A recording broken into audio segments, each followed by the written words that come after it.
sérieuse, qui est responsable, vous allez lui confier votre problème et je pense quand même que c'est l'une des personnes au monde, généralement, qui vous veut du bien. C'est-à-dire qu'elle ne fera rien qui puisse vous nuire, du moins volontairement, je le pense.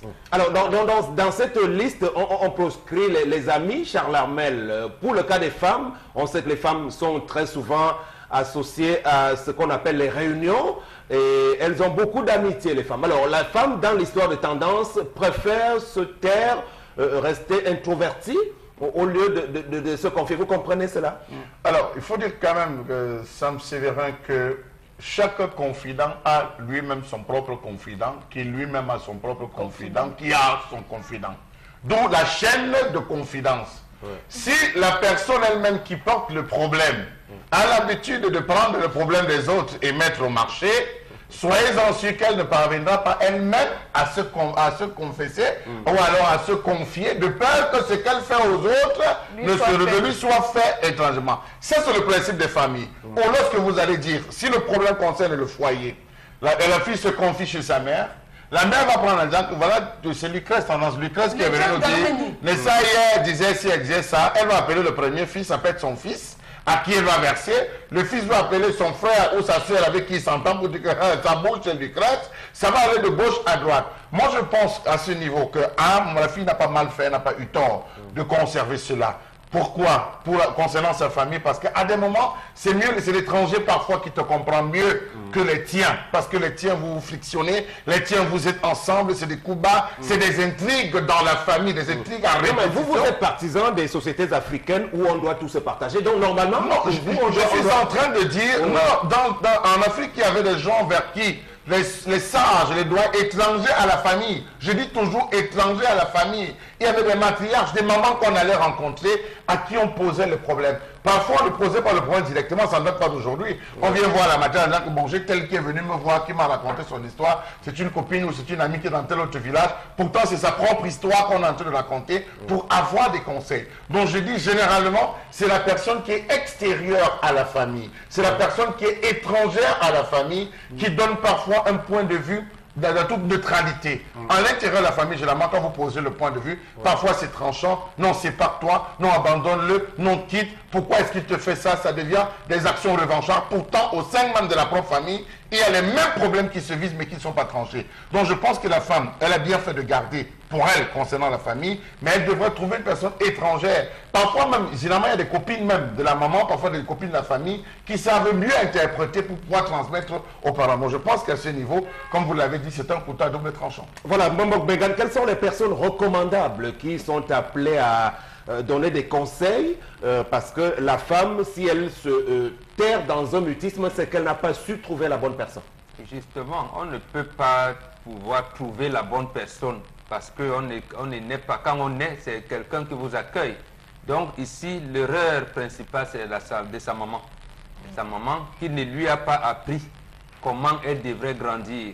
Dans nos sociétés, en réalité, il faut d'abord vous répondre de manière directe. Non, on ne peut pas résoudre ça de manière arithmétique en disant ce sont mes frères, ce sont mes soeurs, ce sont les gens. Non, on ne résout pas ça de manière arithmétique. C'est la maman qui connaît, qui prépare ses filles au mariage. Et ça commence lorsque la fille commence à grandir, comme on dit. On commence à voir les seins passer. Et elle connaît ses enfants. Cet enfant est introverti, tel autre est trop bavard, l'autre là est même taquin, ainsi de suite. Donc on commence à orienter, comme disait Megui, à un moment donné, la première confidente, homme, garçon ou fille, c'est la maman. C'est la maman, parce qu'elle est supposée vous connaître. Elle aussi. Moi, je ne vois pas le couteau à double tranchant, puisqu'il peut aussi y avoir des mamans qui sont des mères légères, les papas aussi qui abandonnent la maison et tout. De toutes les manières, c'est la maman d'abord. Donc il y a couteau à double tranchant partout. On ne peut pas dire que voilà, c'est pas de manière... Moi, ça me suggère un autre aspect de cette discussion qui peut nous amener à questionner les implications, les ingérences aussi dans les familles, dans les couples. C'est un débat qui revient tout le temps comme ça. Finalement, même lorsqu'il y a de palabres, les deux époux ne peuvent-ils pas à eux seuls résoudre leurs problèmes? Non, il y a un problème qui dépasse leur entendement quelquefois. Lorsqu'il y a une crise de communication, de confiance, par exemple, il y a un certain nombre de choses qui ramènent à ça. On n'arrive pas à s'entendre sur l'argent, c'est le premier problème.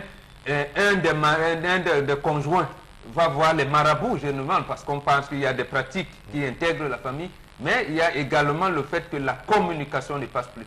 Par exemple, au niveau de l'infidélité, tu commences à soupçonner l'autre partenaire. Voilà ce qui gâte. Lorsque vous n'arrivez pas à rétablir la communication entre vous, il faut nécessairement une personne extérieure. Et surtout, une personne extérieure qui est dans la dimension de consentir, de rassembler le couple. De rassembler le couple. Pas de dire chacun a son idée, il faut se brancher dessus. C'est peut-être pour ça que Tendance ferait mieux de bien nous repréciser le fond de l'affaire, c'est-à-dire c'est quoi le problème de fond. Qu'est-ce qu'elle a dit à sa mère? Elle a commencé à expliquer à sa mère comment les problèmes même qu'elle avait avec son mari, qu'elle n'avait jamais expliqué à quelqu'un. La mère a dit, donc, tu as des problèmes, monsieur, même moi qui suis ta mère, tu ne m'appelles même pas pour me dire. Même ma petite soeur qui est à village, à Bilongue, tu pourrais l'appeler pour lui dire. Elle dit non. Si elle commence à parler de ses problèmes, on va l'insulter. Ma chérie, on va aller voir le chef du quartier, tu vas expliquer tout. Et on va te donner le juge, ça va finir dans ton cœur. Non, surtout pas le moi-même, il y a les gens. Non, parce que ça arrive au niveau de là. Je vous ai dit que quand on l'a mélangé, nous quatre comme ça, bon, elle était comme Sam, toi et moi et Megui comme ça, donc elle était potelée. Maintenant, elle est comme ça, on doit savoir ce qui ne va pas. Non, ça veut dire qu'elle ingurgitait, c'est-à-dire qu'elle n'avait pas de problème. Elle avait un plan secret.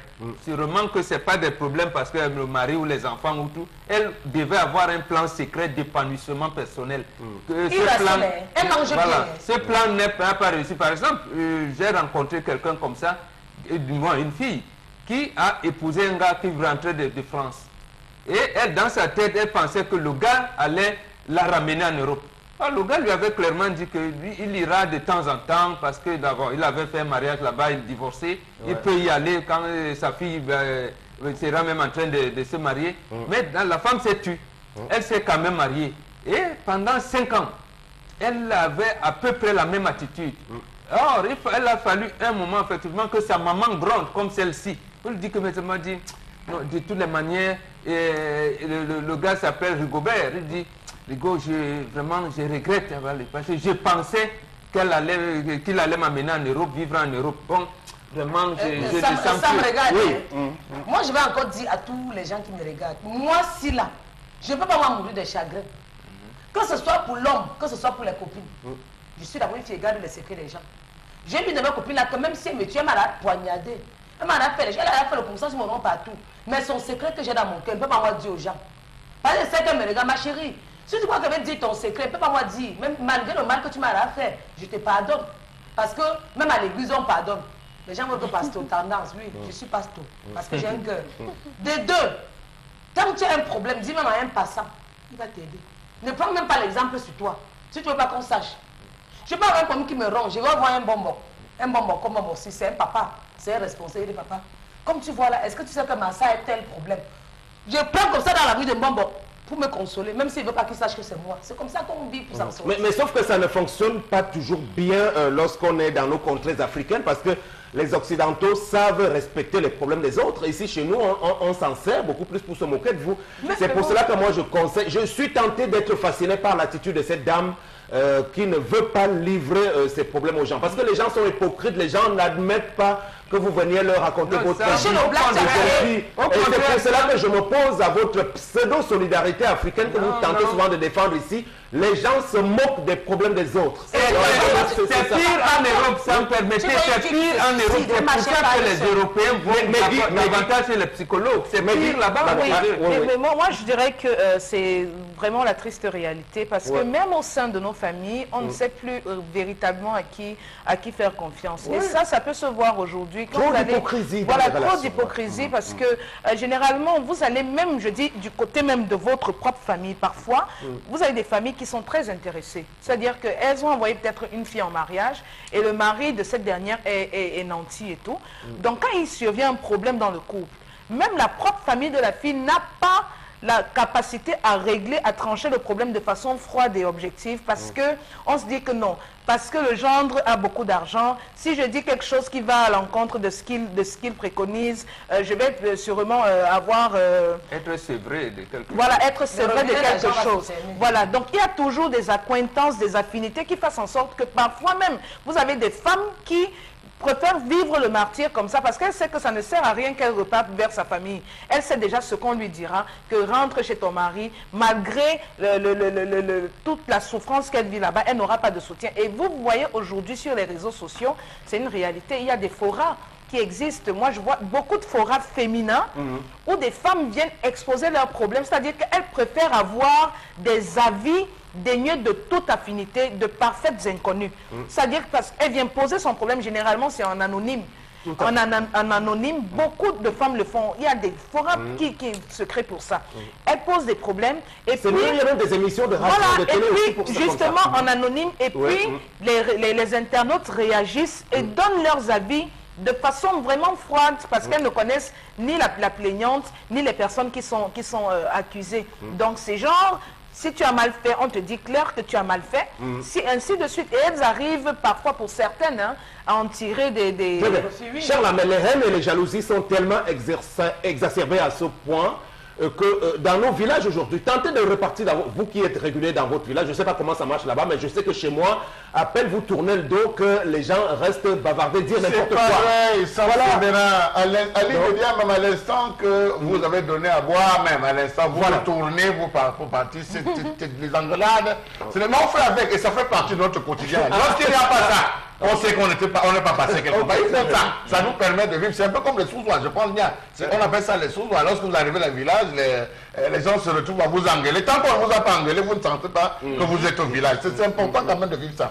Soit cette femme, Lucrèce, a découvert que son mari est un sorcier, qu'il a été entraîné dans une sorcellerie, et elle ne parvient pas à le dire. Soit l'origine de la richesse peut-être tient d'un cercle ésotérique, d'une secte, soit son mari ou la femme ou son mari a une mauvaise orientation sexuelle. Parce que j'en connais des femmes qui hier se sont mariées bien potelètes et qui aujourd'hui ont découvert que leur mari avait une mauvaise orientation sexuelle, n'ayant pas le courage de le dire, de le justifier par devant les gens. Et même la famille avec la honte, qu'est-ce qu'elle fait? Elle se tait et elle perd le poids, comme le disait Tendance. Soit la femme ou le mari a entamé le patrimoine financier. Ça peut être qu'il y a des bons joueurs de diamant. Son mari peut avoir entamé le patrimoine financier. Elle a peur de le dire, de peur qu'on la regarde maintenant très basse. Donc il faut dire que...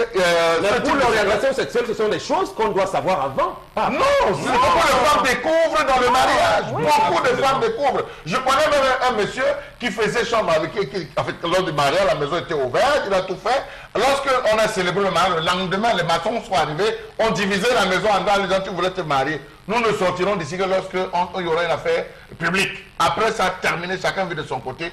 Mets ta vie comme tu veux, n'entame juste pas le nom de mon nom de famille. Il faut qu'on sache qu'on soit marié. Donc pour dire Sam Sévérin que ça peut être ça, que cette femme vit, que cet homme a une mauvaise orientation sexuelle. De nos jours, il y a tellement de choses qui arrivent qui peuvent pousser cette femme et une femme à se retrouver dans ce type d'état. Moi, je le pense. Dans une famille, il y a quand même une personne à qui on fait confiance. Une comme moi, si je ne fais pas confiance à ma mère qui est mon amie, je vais encore faire confiance à qui? Si je constate quelque chose, je vais appeler la première personne, c'est ma mère qui est mon amie, ma meilleure copine. En lui disant même, elle peut même m'orienter, oui. Je peux être avec un homme qui est dans le famille. On peut aussi se confier à sa belle famille, ses belles soeurs, ses beaux-frères, par exemple. Non, là-bas, belle famille, quand tu allais te confier, maman va t'insulter avec 2 fils. Là, c'est clair. Maintenant, pas toujours. Ta mère qui t'a accouché, celle qui t'a porté 9 mois. Quand tu lui parles, ton mari peut entrer dans le femme là, comme Charles a dit, peut-être sans savoir. Et quand tu constates, tu peux dire à ta mère, vu l'expérience qu'elle a, elle peut m'aller quelque part avec ton mari pour qu'on l'enlève dedans. Tu peux entrer, il y a des cercles que tu peux entrer sans savoir. Mais dis qu'elle doit rester là. Impossible, on sait toujours qu'on a. Charles, non, je m'exprime. Que je vais rester là, arrêter mon corps, ne rien dire à personne. Ma mère dit aussi, je suis là, j'ai maigri, j'ai les insomnies, j'ai piaf. Pourtant, monsieur rationne. Même, ça veut dire que je n'aime pas mes enfants, je n'aime pas ma famille. Il faut avoir même une personne, même en route. Tu vois un passant, tu dis que papa Dieu, je te parle de ma vie. Le passé. Bon, maintenant, est-ce qu'on est sûr que même en se confiant, la solution viendra? C'est ça, même si le passant dit, le passant ne connaît pas les gens de ta famille. Le passant va dire qu'il y a une femme qui m'avait parlé de ses problèmes. Tendance, j'ai dit, même quand vous vous confiez à n'importe qui, est-ce que la solution au problème viendra? Oui, la personne peut te parler. Ce qui est bien pour toi, quand tu entends, ce qui est bien. Que tu sais que tu peux conserver, tu conserves. Ou ça ne tient pas dans ta tête, tu rejettes. Tu n'es pas obligé de dire à la personne, non, tu écoutes d'abord. Pas que tu vas rester maigri, perdre ta beauté, devenir folle, commencer à disjoncter, parler seulement. Et puis, tout compte fait, il y a des situations où c'est vraiment essentiel de se confier. Parce que dans le cas de cette femme, par exemple, parfois vous êtes ignorante de certaines choses. Parfois elle peut se retrouver dans ce foyer là où elle est peut-être abusée, elle ne sait pas à quel sens se vouer. Il faut peut-être se confier. Bon, si vous voulez avoir un peu plus de garantie d'une certaine intimité, peut-être vous pouvez aller, si c'est un problème qui relève peut-être du juridique, vous pouvez approcher un avocat.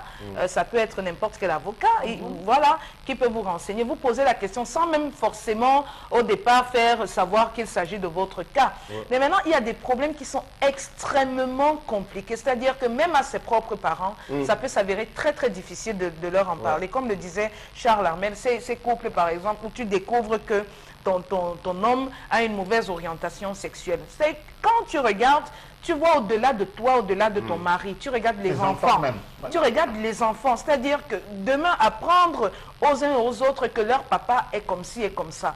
Ça peut être utilisé de diverses façons et demain, ça peut se retourner contre eux. On va commencer c'est par là qu'on va sortir à parce les que insulter et tout, c'est compliqué. le cas de cette femme atteste de la réalité des martyrs que subissent aussi les femmes. Parce que lorsqu'une femme souffre le martyr dans son foyer, Mbombok Bengal, je crois qu'on doit donc interpeller ici encore une fois ces maris qui maltraitent et imposent des sévices à longueur de journée à ces dames-là au point qu'elles sont incapables de s'ouvrir. Voilà, elles sont frustrées. Avant que Babon de réponse, sauf que l'homme ne frustre pas sa femme. Puisque quand la mère a posé la question à l'homme, l'homme a dit que lui-même...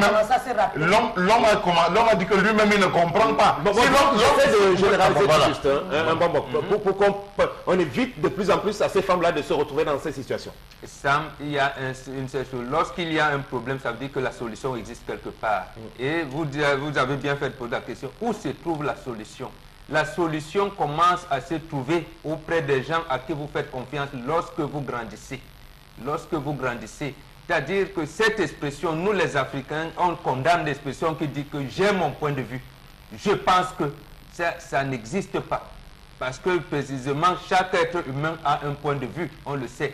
Mais il y a une orientation commune qui voudrait que lorsqu'il y a un problème, même aujourd'hui on parlait de ces orientations sexuelles qui peuvent amener la femme, si elle dévoile, à mourir, à être assassinée. Et il faut toujours se confier à quelqu'un. Quoi qu'il arrive, toujours se confier à quelqu'un. Toujours se confier. Et surtout, donner ce risque-là. C'est pour cette raison, et l'hypocrisie a commencé, et même les médisances en Europe, c'est pour ça qu'ils ont créé la psychologie et la psychanalyse. C'est pour ça qu'ils ont dit, je ne me confie plus à mes belles-sœurs, à mes tantes et tout, je vais voir mon psychologue. Ils ont donc imaginé un truc comme ça. Bon, c'est une des solutions qu'on peut proposer aussi chez nous, ici, qu'on commence à faire intervenir. Et nous, les traditionnalistes, nous sommes là, ceux qui sont les religieux. Il y a des hommes de Dieu, les pasteurs et tout. Est-ce que les pasteurs et prêtres sont toujours de bons conseillers aussi? Non, pas toujours, mais de toutes les manières. Mais personne ne peut être considéré d'office comme un bon conseiller. Quand vous allez vers quelqu'un, il vous donne des conseils, dedans vous tirez ce qui peut vous faire avancer. Ce qui est mauvais, vous rejetez. Quand quelqu'un va vous dire, écoute, si ton mari te bat, il faut le tuer ou bien il faut aussi le battre. C'est un conseil, mais il n'est pas forcément bon. Voilà, donc moi je retiens donc les conseils des prêtres catholiques par exemple. Tendance, on peut demander à la femme au moins d'aller se confier. Parce qu'on les voit beaucoup de femmes autour de nos paroisses et cathédrales rencontrer des prêtres pour ce type de cas. Voilà. Elle descend juste à la cathédrale, elle demande à voir l'abbé. Il y a l'abbé à la cathédrale comme ça. Seulement n'oublions pas que ces hommes en soutane de quelque obédience, qu'ils soient profit de la vulnérabilité de certaines femmes pour se permettre de soutirer et en même temps argent et tout. Donc, dans tous les cas, beaucoup plus chez les églises. Nous ne pouvons pas, je ne veux pas accuser, mais non, c'est là-bas que le phénomène est beaucoup plus. Même chez les pasteurs, même chez les prêtres, si vous voulez qu'on baisse, nous versons, je vais vous citer des noms. Où des gens vont enlever des femmes dans les mariages en disant ton mari n'est pas bon, sors. La femme va se retrouver après, c'est des enfants. Non, je ne voudrais pas qu'on entende me dire que, revenez à ce que vous avez dit, c'est un couteau à double tranchant parce que celui vers qui vous allez, vous n'êtes pas sûr du comment est-ce qu'il va traiter l'information, qui est l'information secrète que vous lui avez donnée. Mais ça me dit ça parce que ça fait quand un homme à la maison avec sa femme, elle ne fait que maigrir. Mais il rationne, elle prépare bien. Dans sa tête, c'est que madame mange bien, mais elle maigrit. Qu'est-ce qui ne va pas? Non, rien. Ça tend les nerfs. Ma chérie, Libère-toi, libère ton mari, libère tes enfants, libère ta famille. Elle peut même se confier même aux enfants si les enfants ont grandi. Voilà encore, voilà même une solution, les enfants. C'est même la meilleure. Dès que je finis l'émission, si je ne vois pas que tu m'as fait un message sur WhatsApp, on va voir le chef du quartier pour toi et tu vas me dire ce qui ne va pas.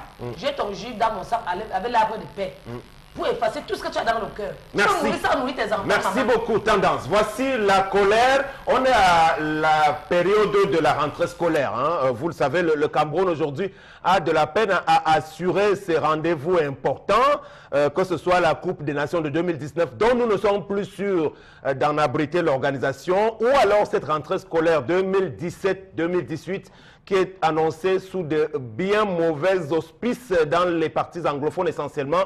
On annonce d'ailleurs le ministre des enseignements secondaires dans ces parties-là. Mais il y a qu'au-delà de la problématique du livre scolaire également, qui est l'un des goulots d'étranglement avec toute une mafia qui est installée dans la chaîne, nous voulons, dans la colère du jour, nous attarder spécialement sur le cadre des crédits scolaires qui sont accordés à certains parents qui sont affiliés à des établissements bancaires de la place.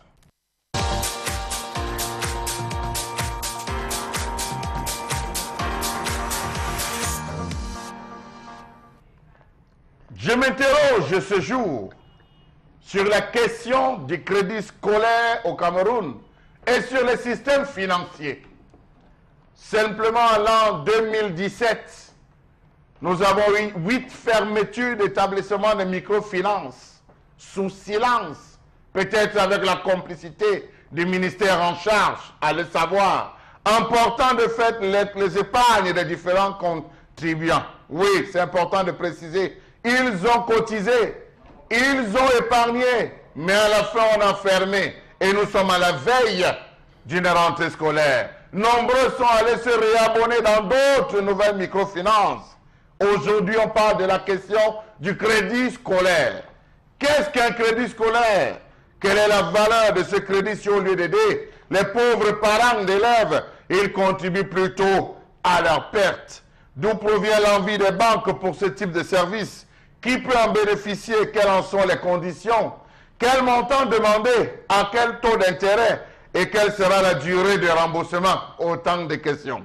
Loin d'être une solution au problème des parents, le crédit scolaire se veut être un goulot d'étranglement véritable pour ces derniers qui se retrouvent dans un système de remboursement parfois trop complexe. Comment comprendre que le ministère des Finances ne soit pas regardant sur le type, la qualité et la procédure d'obtention et de remboursement des crédits scolaires? Comment comprendre qu'aucune banque ne respecte le principe qui voudrait que le taux d'effectif global soit mis à la disposition de l'emprunteur pour lui permettre d'apprécier le coût du crédit qui lui est proposé par l'établissement financier? Savez-vous que dans la pratique, certaines microfinances, banques et microfinances même, refusent de communiquer à l'emprunteur le taux effectif global dans le contrat de prêt, mieux communiquent un taux effectif global erroné.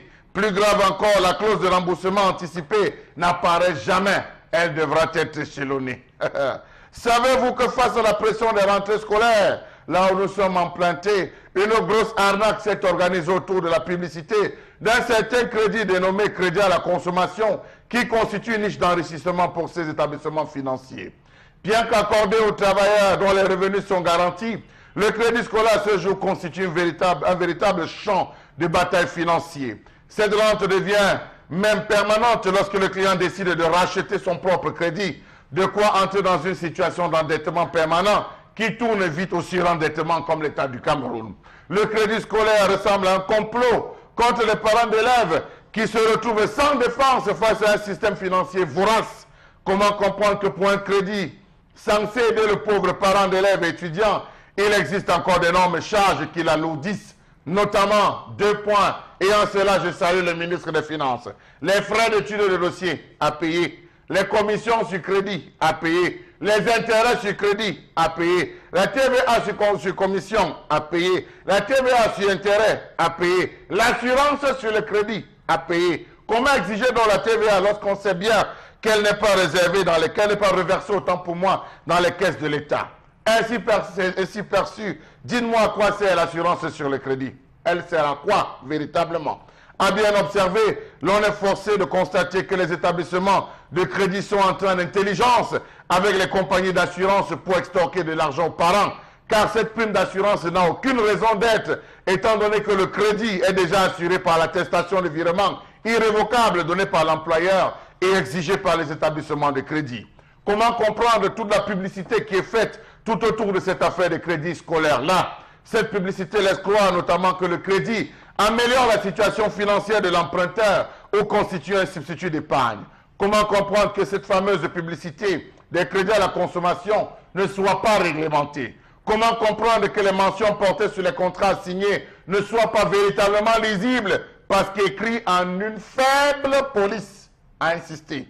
Savez-vous que certains agents de banques et microfinances reçoivent de grosses primes pour avoir fait souscrire des crédits scolaires à des clients crédules? Savez-vous qu'il est recommandé à certains agents de banque de prendre en amitié les clients afin de réussir à les troubler au moment de la signature du contrat? Savez-vous même que les banques qui prétendent accorder des prêts scolaires à taux zéro n'ont en fait qu'une grosse machination, une grosse arnaque, mais une filouterie bancaire? En effet, taux 0%, il n'en est rien. Après une liste de francs en tout genre, la gratuité de l'emprunt d'argent disparaît pour passer à un taux de 12,5%. Exemple, pour un prêt d'1 million de francs CFA, par exemple à taux zéro, la banque vous accordera le prêt avec une rapidité déconcertante. La banque fera une ponction de 111 000 francs CFA qui se détaille comme suit. 100 000 francs frais de dossier, 10 000 taxes, 1 000 francs timbre. Informations qui ne vous seront pas données avant la constitution, ni au dépôt du dossier de prêt. Avec un petit calcul, vous constaterez que la banque vous a prêté 889 000 francs CFA pour 1 million de francs CFA, soit un taux d'intérêt pour la banque de 12,5%. Alors, Mbobok Benga, merci beaucoup, cher Larmel. L'État a donc abandonné le parent d'élève pour qu'il soit maltraité, ponctionné par les banques qui sont voraces. La voracité est telle que pour un établissement bancaire de la place, on vous dit entre 500 000 et 1 million.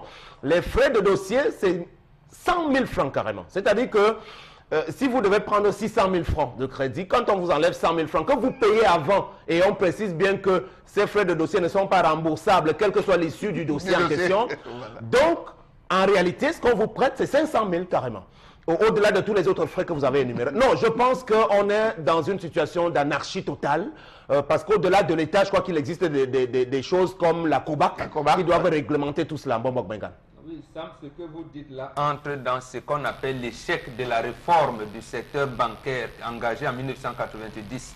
Nous avons beaucoup de nos parents, donc on ne remet plus l'argent aujourd'hui à l'ex-BIAO, comme on appelait, qui est devenu Méridien BIAO, ainsi de suite, ainsi de suite. C'est cet échec de la politique bancaire, parce qu'il me parlait bien des réformes de la politique bancaire, qui, en réalité, je regrette, même la COBAC est complice, la BEAC même au haut niveau est complice de cette situation. Précisément parce que la France étant en crise, elle est voulu venir, je veux dire, avoir un peu de jus dans les colonies. C'est pour cette raison que lorsqu'on parle de crédit scolaire, ça s'accompagne de ce qu'on appelle les bourses scolaires. C'est-à-dire qu'un étudiant, nous avons reçu ici un étudiant, un groupe d'ingénieurs qui disent qu'ils peuvent transformer les déchets plastiques en pavés. Chez eux, en Europe, ce gars est accompagné par la banque, indépendamment de son université. La banque peut l'accompagner pour une durée de 5, 10, 15 ans. Dans le projet, précisément. Or, ici, ce n'est pas possible. Ce n'est pas possible. Or, chez eux, un enfant peut venir, il devient, bon, on veut par exemple former les ingénieurs, comme c'est la neurochirurgie. Il n'y en a que 4 au Cameroun. On estime que 3 sont en train de vouloir se spécialiser. La banque ne regarde pas, je veux dire, votre établissement. Vous venez dans une banque, précisément parce qu'une politique existe pour accompagner. Lorsqu'on ne le fait pas, à quoi c'est donc un parent aujourd'hui qui a un salaire de 120 000 francs, qui a 4 enfants, et votre salaire est régulier, même si vous êtes fonctionnaire, c'est-à-dire qu'agent de l'État veut matriculer, on sait que votre salaire fonctionne. Justement, on va vous pensionner le salaire au point où vous allez vous poser les questions de savoir, mais qu'est-ce qui ne va pas? Or, il y a des gens qui ont parlé de ça. Je parle ici de Célestin Monga qui avait fait la proposition. Or, la COBAC et la BEAC ont plutôt utilisé ces propositions-là pour les microfinances. Comme, quelles sont ces propositions? Il fallait mutualiser les compétences et les ressources. C'est-à-dire que c'est ça la vie communautaire. Comment on pourrait créer une mutuelle, aller prendre une banque, un crédit quelque part. Donc, toutes ces propositions n'ont pas été implémentées. N'ont pas été implémentées. Effectivement, la COBAC nous a amené les microfinances que la même COBAC n'arrive pas à contrôler. Voilà où on en est. Donc en fait, c'est précisément parce que cette politique bancaire est inspirée, est encadrée par la Banque mondiale. Au passage, même pour l'instant, on ne sait pas qu'est-ce qui est banque, qu'est-ce qui est microfinance. Voilà. Parce qu'il y a tout un flou artistique aussi à ce niveau-là.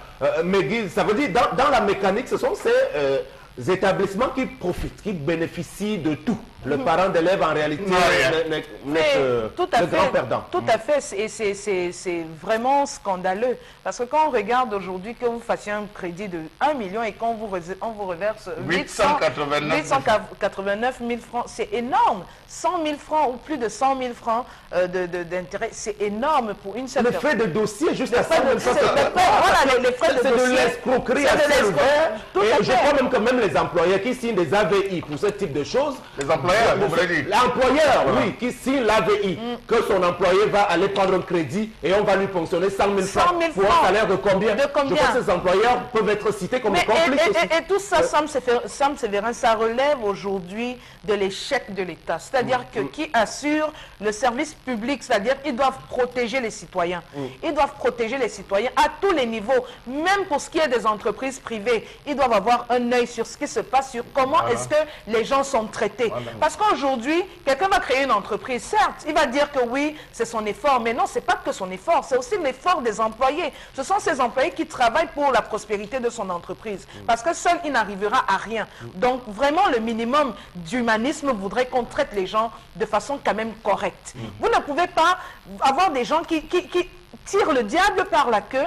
Et pour un crédit scolaire, si on prend déjà le crédit scolaire, ça veut dire que ça ne va pas. Ça veut dire que ça ne va pas au niveau de son salaire, ça ne va pas. Mais vous pensionnez encore rien que les frais de dossier. 100 000, plus de 100 000 francs. Non, c'est aberrant. C'est aberrant. Je précise, non, juste pour préciser. Oui, non. Charles Hamel a dit, qu'est-ce que le crédit scolaire? Je m'explique. Le crédit scolaire, c'est quand vous avez la fiche, chacun veut dire son montant. Mais parmi les montants, il y a montant et montant. Vous avez peut-être dans une société, le patron qui valide le crédit scolaire, d'autres employés qui viennent prendre les 3 millions, les 2 millions, les 5 millions même, des deux. D'autres même qui vont venir dire que je veux 600 000 francs peut-être, après là, ils ne sont plus dans la société, c'est l'escroquerie. Ils fuient. Les patrons aussi, parfois, qui font le dû de signer parce qu'ils savent que s'ils signent, vous allez prendre l'argent là et ne pas revenir travailler. On connaît, c'est mon point de vue. De deux, à la banque, les frais que vous partez déposer, qu'on coupe, qu'on commence à couper vos agents, c'est beaucoup, mais quand même, vous qui donnez l'autorisation, dites aussi qu'on ne coupe plus beaucoup. Moi, je ne suis pas d'accord qu'on coupe beaucoup. Parce que tu peux dire que tu veux 300 000, on vient encore couper 95 000 midi. Oui, c'est énervant. Pour finir, tu n'as rien pris. Et ce qui me plaît encore sur la banque, c'est que c'est tous les gens là qui te mettent la pression. Quand on a la validée, elle vient. Tu viens quand? Parce qu'ils calculent les intérêts. La banque ne paie jamais. De deux, c'est bien de faire le crédit scolaire. Et je m'arrête là, Charles Hamel. Vous avez la parole. Oui, Charles Hamel. Pourquoi vous non, parce que tu es allé droit au but. On dit crédit scolaire, c'est pour envoyer les enfants à l'école. Absolument. Mais il y a certains employés qui viennent prendre, ils font le mauvais cœur, par exemple, qu'ils font peut-être sur moi. Oui, Charles Hamel. Alors, il faut dire quand même, Sam Séverin, que nous avons eu 8 fermetures sur silence d'établissement de microfinance. Jusqu'aujourd'hui, on n'a même pas encore fait allusion. Le ministère des Finances ne s'est même pas encore prononcé. Vous avez des épargnants qui font le tour depuis le mois de 2017, depuis le janvier 2017. 8 structures ont fermé sous silence. Les parents sont là, abandonnés, ils vont faire comment? Les épargnes ont disparu. On promet, vous arrivez, c'est des scellés partout. C'est des scellés non repassés. On est en étude. Vous serez rappelé. Une liste a été constituée. Vous voyez le boutiquier d'à côté. On a laissé là-bas, remplissez. On vous le contactera. Voilà les parents qui se retrouvent dans l'abandon. Ils vont dans la nouvelle structure. Ils vous ont besoin de crédit scolaire. Et lorsqu'on impose un taux de 12,5%, alors que les banques conventionnelles sont à 3%, Je me demande quand même où est le regard de l'État. Je dis, les banques conventionnées, c'est 3% en termes de taux d'intérêt. Mais comment se fait-il que les microfinances se retrouvent à avoir 12,5%? Quand même, il y a une très grosse arnaque. Non seulement le ministère des Finances semble dépasser, sans vraiment avoir tourné le dos. Aujourd'hui, toutes les banques sont devenues des microfinances. Vous allez vous rendre compte qu'elles existent en tant que banque, mais elle a plus de succursales en microbanque avec des différents petits noms. Vous avez les différents petits noms qu'on emploie qui finissent toujours par banque, qui finissent par X, qui finissent par Y. On occupe l'espace public, on occupe les marchés, on occupe les lieux comme le marché. Vous allez voir le marché central, le marché Noudaïdo. Tous les marchés, vous allez voir, ils sont installés là. Elles ponctionnent tout doucement. Vous allez voir des pauvres commerçants qui vont demander le crédit. On vient faire l'inventaire de votre patrimoine jusqu'au simple rallonge. Ils inventorient le simple rallonge. Au moins de retard de paiement, on fait une descente pour vous avertir. Au deuxième retard, au troisième retard, ils procèdent à la vente aux enchères. C'est dire quand même que c'est grave. Où est passé l'État? Où est passé le regard de l'État régalien dans cette affaire? Et là, ça nous pousse à nous poser des questions. Est-ce qu'il faudrait encore penser au crédit scolaire? Et là, le regard des employeurs. Là aussi, les employeurs, quelque part, on peut abandonner, on peut foutre le camp à ce niveau parce qu'ils ne s'intéressent pas. Oui, les employés sont dans le besoin. Oui, les employés veulent absolument avoir des crédits scolaires. Les employés sont pratiquement, comment on va dire, étouffés, asphyxiés parce qu'ils ont fait plusieurs enfants, disons-le comme ça. Ils veulent s'occuper de ces enfants. Mais comment vont-ils faire? Comment vont-ils faire lorsqu'ils se rendent compte que... Pourquoi ne pas intervenir, pardon, lorsqu'ils se rendent compte qu'on demande que 12,5% en termes de taux d'intérêt qu'il faudra reverser? Je crois qu'à ce niveau, les premiers fournisseurs des différentes microfinances, c'est les employeurs. Il y a chaque employeur, il y a des structures qui envoient 80, qui envoient 200, qui envoient 300, qui envoient 400 employés dans une microfinance. Je pense que s'ils frappent du poing sur la table, à ce niveau, on devrait avoir le regard devrait changer. Au-delà des employeurs, peut-être des associations de parents d'élèves aussi, ou même, je ne sais pas, des syndicats de travailleurs qui peuvent intervenir. On est dans un pays où on laisse tout dans les mains des journalistes. Hier, j'écoutais encore quelqu'un sur un plateau qui a fait beaucoup de bruit, reconnaître que finalement, c'est à nous de faire le boulot désormais. C'est-à-dire que le secteur social, le social ne fonctionne plus au Cameroun. Il n'y a pas de syndicalistes, il n'y a pas de gens qui revendiquent dans ce type de choses pour dénoncer. Oui, Sam Séverin, justement, c'est ça le malheur. Aujourd'hui, les employeurs souffrent au même titre que les employés, précisément parce qu'il n'y a pas un encadrement de ce qu'on appelle les opérateurs économiques. Je vous prends deux cas. On est en train de construire le stade Paul Biya à Yaoundé, à Olembe. Le président Biya lui-même sait que la banque qui a la charge de financer cette entreprise, le groupe italien Pitini, cette banque italienne s'appelait Monte Paschi di Siena, qui était en difficulté depuis plus de 5 ans aujourd'hui. Mais cette banque vient d'être récapitalisée par l'Union européenne. Et nous, on a attendu. Or, le même président de la République, comme disait Charles Hamel tout à l'heure, il procède par la réforme du secteur bancaire en les années 89-90. En 1997, Sam, les rapports de la COBAC nous disent que les banques sont surliquides. Deuxièmement, que les individus ont plus d'argent que les entreprises. Voilà dans quelle situation on est. Pourquoi les banques sont-elles surliquides et on n'arrive pas à accompagner, ne serait-ce que les parents d'élèves pour un crédit qui dure 1 an, 2 ans? Puisqu'en fait, c'est des banques commerciales pour la plupart. Mais non, c'est là où l'État a vraiment fait faillite. Et même nos employeurs sont dedans. C'est-à-dire quoi? Je veux dire, ils ne sont pas complices. Ils subissent le même calvaire. Précisément parce que les mêmes entreprises qui évoluent ne peuvent pas faire un prêt à la banque pour une durée de 5 ans. On ne peut pas le leur accorder. Précisément parce que l'État du Cameroun a laissé faire, a laissé tout le monde se débrouiller et surtout a laissé que les étrangers viennent s'accaparer des richesses du pays. C'est comme ça qu'il faut prendre cette chose. Et je termine par un autre exemple. Vous avez vu, la presse a fait état la semaine dernière de la vente des immeubles de André Tsungé. Précisément pourquoi? Précisément parce que l'État, au moment de la réforme du secteur bancaire, le crédit foncier, qui devrait accompagner vous et moi, par exemple, qui sommes, si nous n'avons pas assez de moyens, parce qu'on veut faire une cacaoyère au village. Et ça n'a plus été orienté à l'accompagnement de nous, parce que demain, lorsqu'on va prendre notre retraite, on peut commencer par 1-2 hectares de cacao, peut-être pour notre vie. Ils ne l'ont plus fait. C'est eux, les grands bonnets, qui se sont accaparés de ce que le crédit agricole devait donner. Il en a été de même pour le crédit foncier. le Crédit Foncier devait mettre en place, en association avec la SIC et la Maïture, une politique qui fait que vous qui gagnez 100 000 francs, vous pouvez avoir une maison d'habitation à votre retraite au bout de 15 ans seulement de travail. Mais tout ça a été mis à tort et à travers dans la réforme de 89-90. Et à propos de certaines pensions de ces retraités, certaines sont payées auprès de ces microfinances. Oui, absolument. En réalité, même si ce n'est pas normalement comme ça que ça devrait s'opérer. Donc les microfinances qui ponctionnent allègrement les frais relevant des parents. Parce qu'on a demandé aux grandes banques, aux banques conventionnelles, de parrainer les microfinances en réalité. Donc chaque microfinance a son parrain. Mais ce que vous oubliez de préciser, c'est que parfois c'est les mêmes responsables de ces banques conventionnelles qui vont créer ces microfinances qui sont leurs clients. Parce qu'il ne faut pas oublier que les microfinances sont elles-mêmes clientes d'une banque. Elles ont un compte dans des banques. Elles ne sont pas étrangères, elles ont des comptes dans les banques.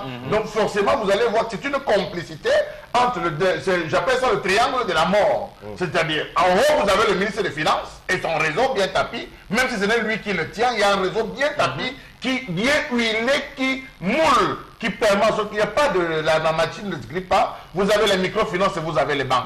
Alors, comment comprendre qu'en bas on pensionne à 12,5%? Les banques ne s'offusquent pas. Vous n'êtes pas quand même surpris? Lorsqu'on parle des médecins... Alors c'est à vous les clients, vous ne pouvez pas aussi choisir de boycotter. Vous dites cette année on ne prend pas de crédit. Peut-être ça, oui, mais en faisant tendance. On peut dire qu'on ne prend pas. À la maison on a les orphelins qu'on a abandonnés, pas deux. Nous sommes en Afrique, on accouche beaucoup. Le lit du pauvre est fécond. De deux, n'est-ce pas, tu travailles, non? On te voit sortir le matin. Tous les problèmes, c'est toi. Les enfants de il faut faire les économies toute l'année en prévision de la rentrée scolaire. Ça, vous allez faire les économies avec quel salaire? Les enfants de tes soeurs sont là. Tu dois aussi payer l'école. Il faut acheter les fournitures scolaires, il faut acheter les sacs, il faut payer l'école, il faut. On ne peut pas. Même si on dit qu'on ne peut pas faire le crédit scolaire, ça va faire quoi au patron? Ils vont me dire qu'on ne fait même plus. C'est même mieux de faire. Nous sommes en train de faire un travail. Allons ensemble. Je vous invite à aller avec moi. Pour quelqu'un qui a un salaire de 100 000 francs, par exemple, il paye une maison, une chambre ou un studio de 25 000, il reste 75 000. 25 000 entre dans le transport, il reste 50 000. Il met sensiblement 15 000. Vous voyez dire qu'il met 15 000 pour l'habillement. Il reste combien? Il reste pratiquement 35 000. 35 000. Il paye l'eau, l'électricité et le câble. On met 10 000 francs. Si ce n'est pas un voleur, il reste combien? Il reste environ 25 000. Dans les 25 000, il épargne 10 000 francs maladie.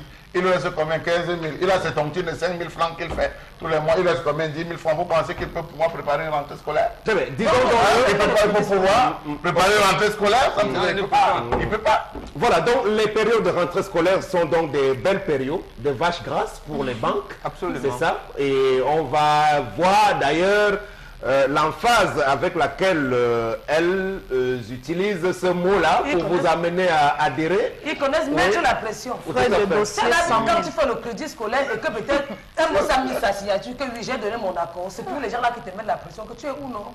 Viens avec les dossiers, fais le plan de localisation. Même quand tu ne connais pas, arriver à la banque, dans les secondes, on dit madame, vous dites tout de suite.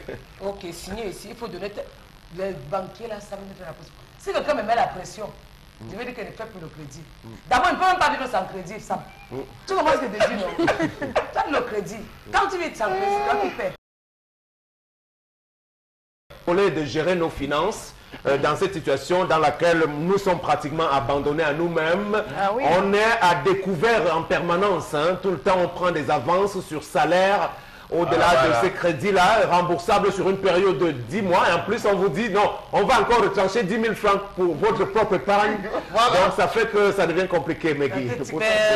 Tout a été dit par Charles Armel Mbombo Tendance et toi-même. C'est tout simplement malheureux.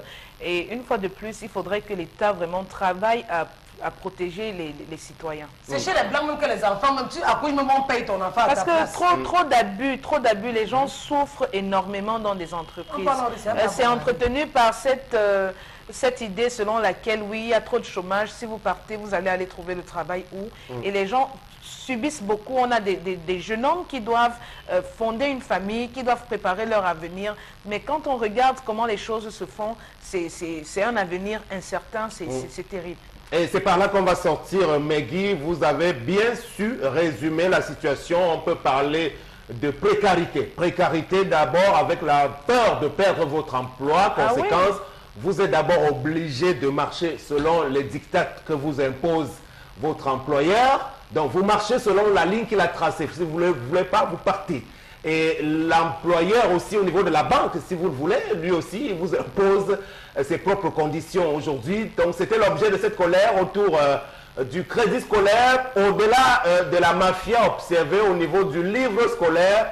Mais tant pis pour nous, c'est comme cela que les dirigeants, l'ordre gouvernant a voulu qu'on puisse vivre au Cameroun. On est dans la résilience totale pour une bonne majorité, puisqu'il y a une petite minorité, si vous le voulez, qui ne connaissent pas ce type de soucis. Donc en réalité, voilà. Merci beaucoup. On a franchi la première heure et on va prendre une pause avant la suite de...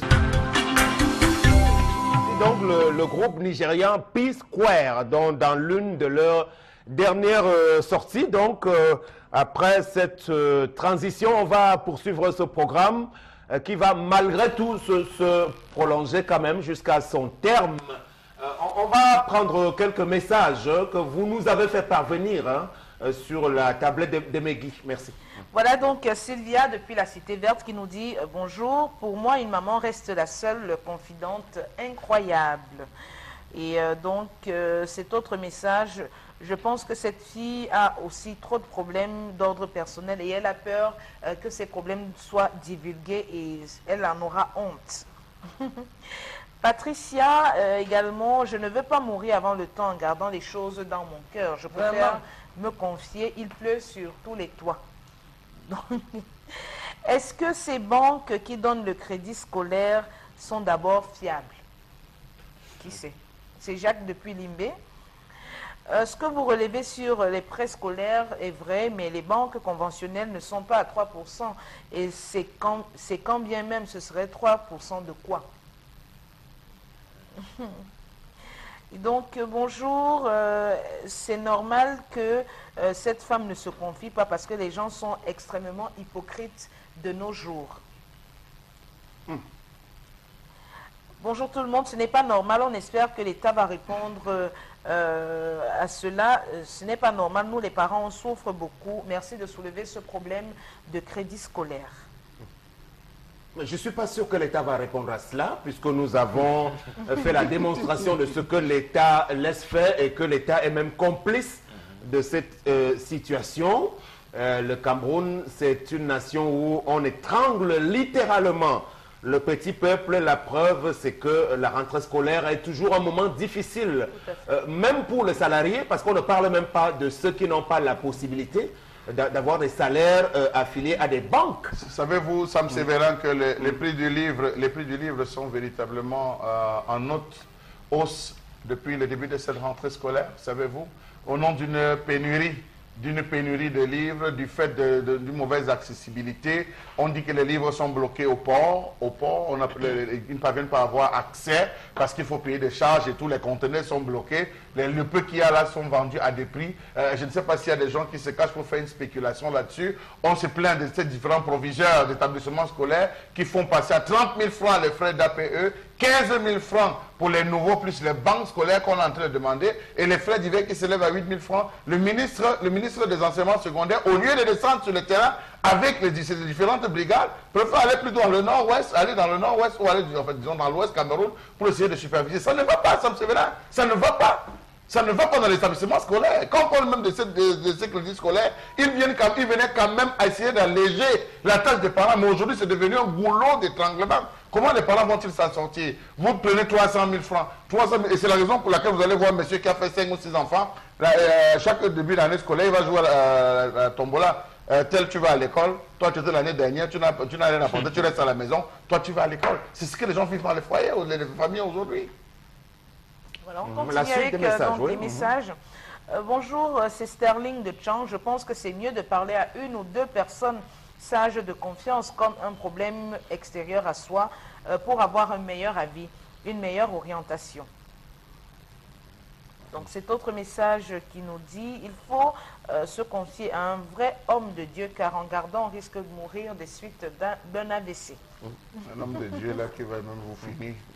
Non, je crois que c'est l'une des solutions. Malgré tout, Charles Hamel, il ne faudrait pas jeter l'opprobre sur nos hommes de Dieu, enfin pas tous, il y en a effectivement qui sont encore tout à fait crédibles Là, aujourd'hui. je suis d'accord avec Parce vous. que Pas tous. malheureusement, c'est un corps qui a été infesté vraiment de mauvais bergers, il faut le reconnaître de nos jours, et ces gens-là ne sont pas du tout recommandables en termes de conseils. On voit tout ce qu'ils ont occasionné en termes de sévices dans nos familles auprès de ces femmes. Donc, y compris ceux des églises conventionnelles, je suis d'accord avec vous. Mais il y en a de plus en plus aussi dans ces églises-là qui respectent encore... Qui sont conscients. Voilà, tout à Qui fait. ne viennent pas arnaquer les gens. Voilà.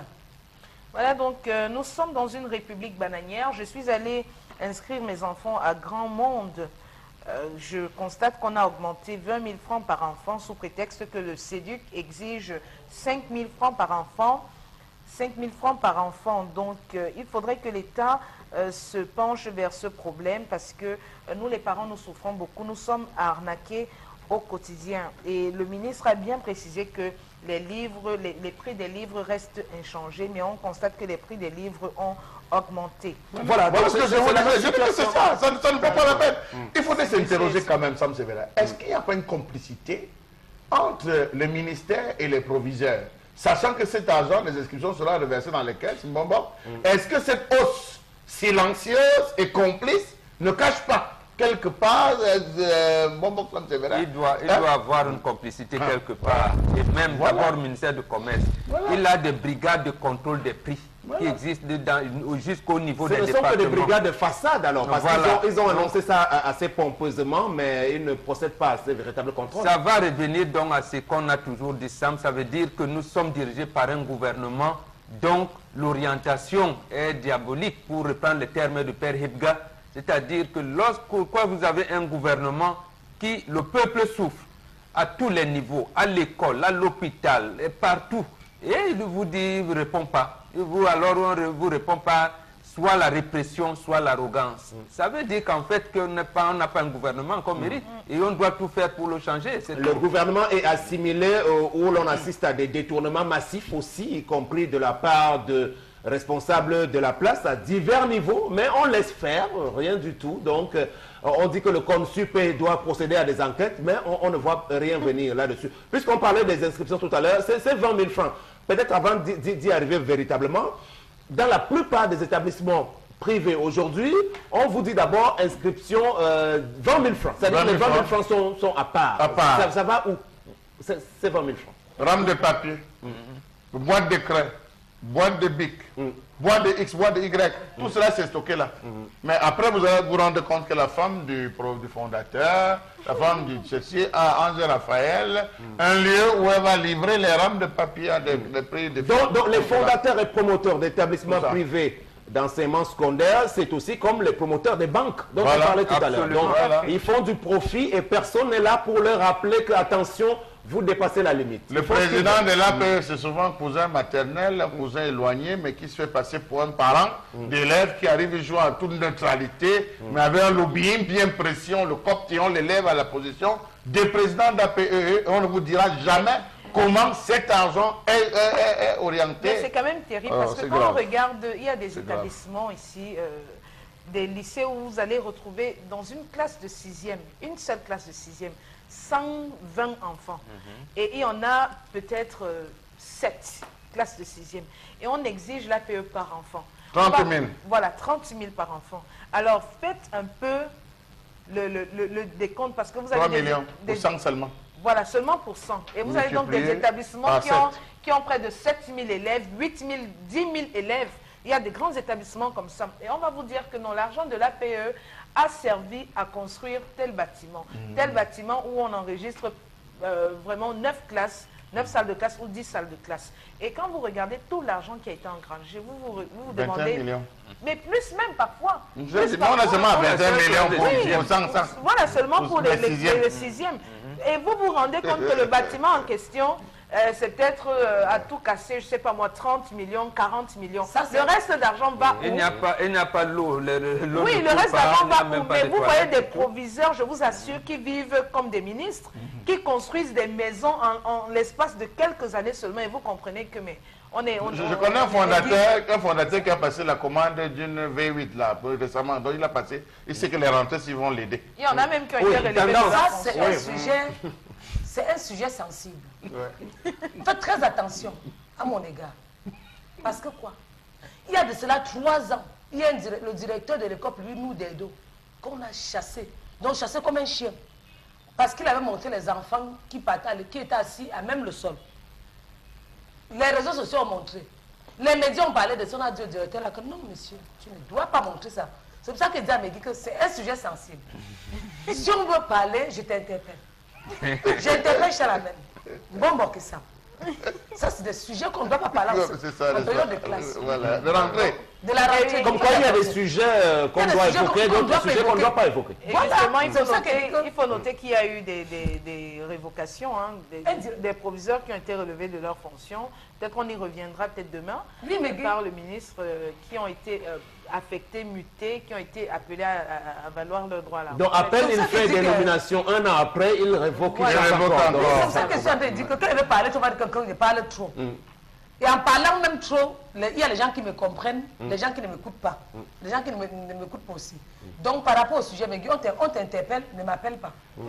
Alors, Sam Séverin, je dis, c'est le rôle des parlementaires. Nous avons des parlementaires fétides, des parlementaires à la voix devenue fade, englués dans des cigares, champagne, caviar, qui n'ont plus le temps de regarder. J'ai interpellé il n'y a pas longtemps un député en lui disant, à 2 pas du palais de verre de Ngouaekele, on a le setting de Ngouaekele, où les enfants font coup à même le sol, où la cour est décrépite. C'est-à-dire que la cour même a été, comment on va dire, on sent que la cour ne représente plus rien, il n'y a pas de matériaux.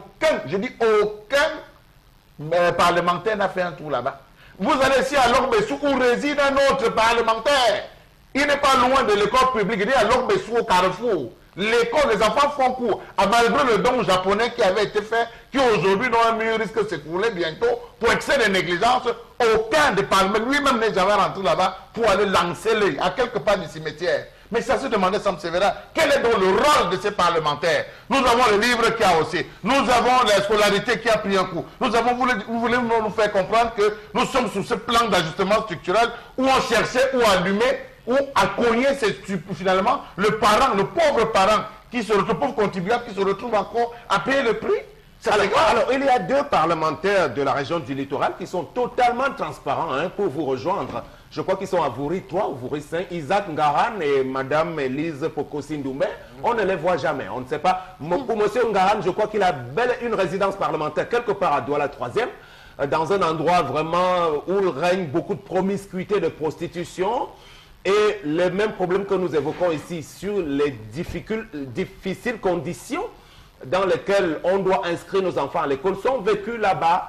Mais ils se sont arrogés ces postes-là simplement pour avoir de l'immunité, les honneurs, et totalement ne rien faire du tout pour porter la voix de ces problèmes-là au palais des Verts de Ngouaekele. Oui, la suite maintenant avec vous toujours. On prend la revue des réseaux sociaux à présent. Merci Sam Séverin. Ben, écoutez, la revue des réseaux sociaux, vous pouvez l'imaginer, hein, aujourd'hui est rythmée quand même par des faits assez alarmants. On s'étonne, on se demande bien à quel sens se vouer désormais au Cameroun, car trop d'accidents. Un autre week-end sanglant au Cameroun, encore des morts sur nos axes routiers. On parle de cet accident qui a eu lieu samedi à Beaumonan, entre l'agence Noblesse et puis un camion d'une société brassicole de la place, où on enregistre plus d'une dizaine de morts, parce que les témoignages frais faisaient état de ce qu'il y avait 10 morts, mais d'autres personnes affirment que, étant présentes à l'hôpital, il y a plus de 10 morts, voire même plus de 20 morts. Un autre accident du côté de Mbalmayo où des choristes ont trouvé la mort sur la route justement, toujours du sang, et on nous annonce encore à l'instant sur la toile qu'il y aurait un accident qui s'est produit du côté de Garoua-Boulaye. Le week-end surpassé, ça a été ainsi. Le week-end dernier, encore ainsi. Que se passe-t-il au Cameroun entre juin et août? Il y a près de 200 morts, plus de 200 morts des suites des accidents. Alors, peut-être avant la réaction du panel, Meggy, comment réagissent les internautes à cette série? Les internautes sont de plus en plus indignés, c'est-à-dire qu'à la place de la désolation, de la consternation, il y a de l'indignation qui prend la place, parce qu'on se demande bien, alors, aucune sortie même des autorités, ne serait-ce que pour dire quelque chose, pour apaiser même les familles, quand on sait que le président de la République envoie des lettres de condoléances à ses homologues de Sierra Leone, par exemple. Voilà, justement, quand il y a des catastrophes. Mais là, ce sont des catastrophes. Les Camerounais sont endeuillés, mais personne ne réagit. Et qu'est-ce qui se passe? D'aucuns font allusion à ce que ce serait peut-être désormais du stade du rituel, des crimes rituels, pour faire pour faire des sacrifices. Pour faire, voilà, faire des sacrifices pour pouvoir connaître un avenir radieux pour ce qu'on sait.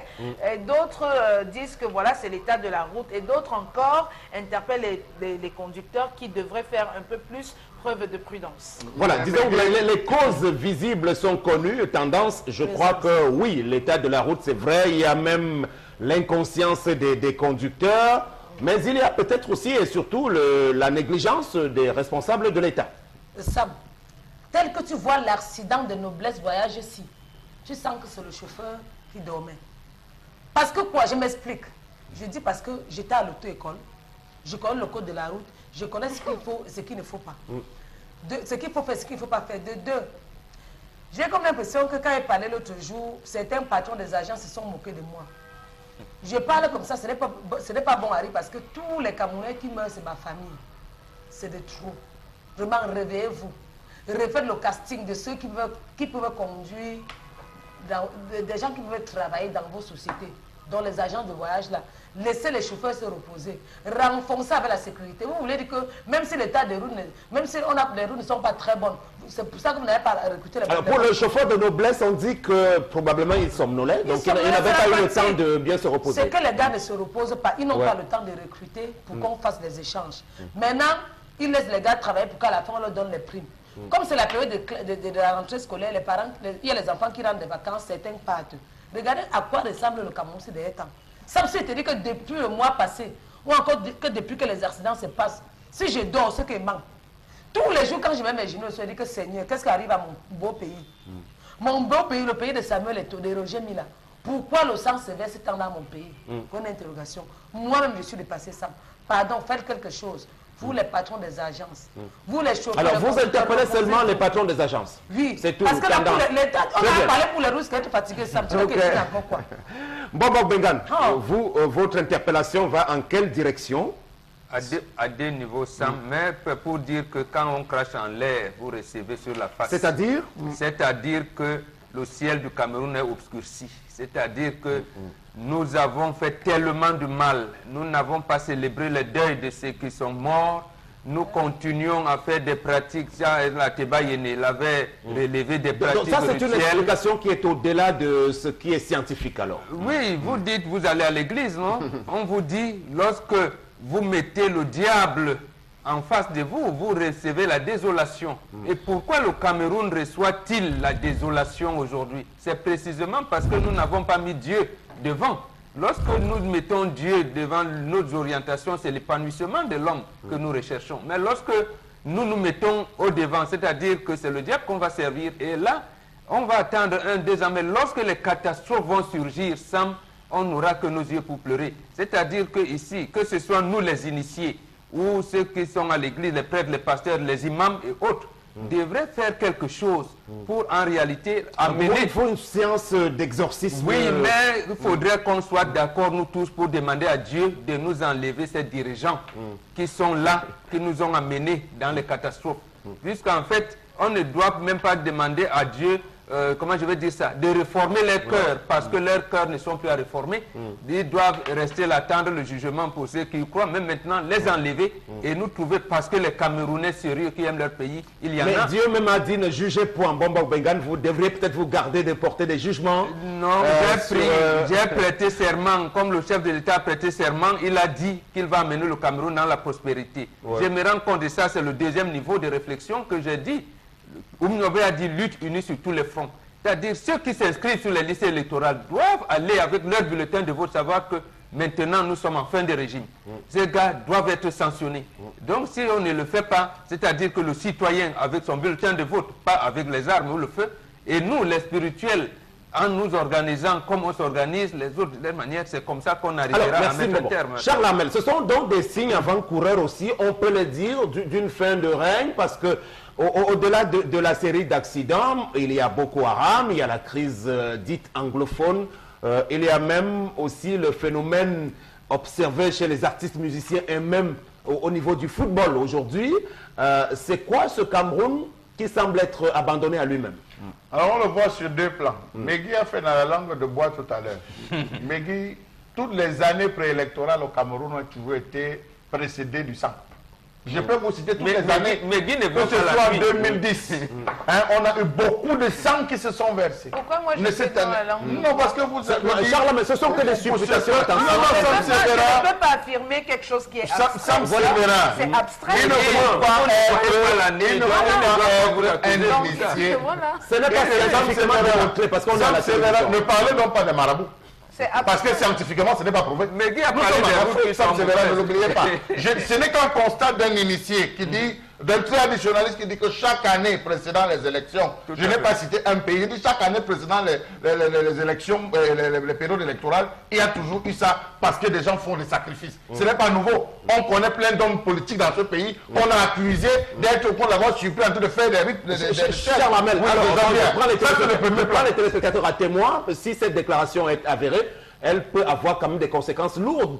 Sam Severa, je dis bien, je n'ai pas dit qu'au Cameroun, j'ai dit que de toutes les périodes électorales, je m'arrête là, Sam Severa. Ne me faites pas dire ce que je n'ai pas dit. Ça c'est sur le plan métaphysique. Nous allons sur le plan physique. Si nous avons eu la météorologie, un service de météorologie, si nous avons eu un service à la direction de la protection civile qui faisait son travail, je pense qu'à ce niveau, on aurait évité.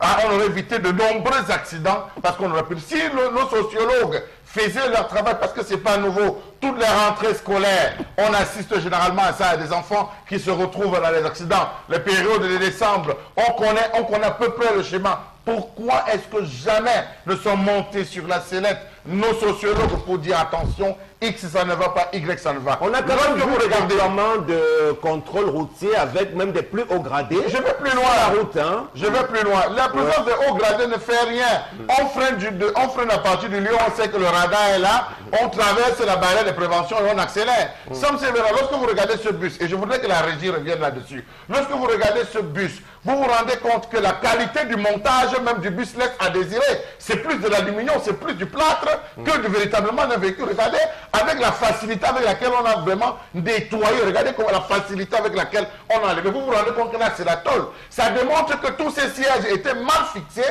ou ont été refixés par les propriétaires d'agences. Et c'est là où j'interpelle le ministre des Transports. Regardez, les sièges ont été reconstitués. Ça, ce n'est pas les sièges avec lesquels ces bus sont arrivés au Cameroun. Ils ont été reconstitués, rafistolés, recomposés et remontés. Raison pour laquelle vous vous rendez compte que c'est en train de naviguer. Vous allez vous rendre compte toujours à ce niveau que véritablement il n'y a pas de ceinture de sécurité.